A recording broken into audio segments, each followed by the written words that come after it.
How to delete WhatsApp contacts. Hello guys, this is Atticus and welcome back to another tutorial video.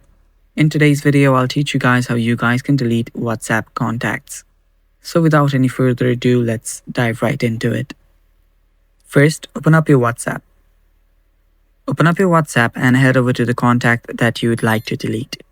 So be on the chat section like this, then tap on the chat that you want to remove the contact of. Then tap on their name on the top. After you tap on it, tap on the edit button on the top right corner. After you tap on that, there you'll find the delete contact option. Simply tap on it and then tap on delete.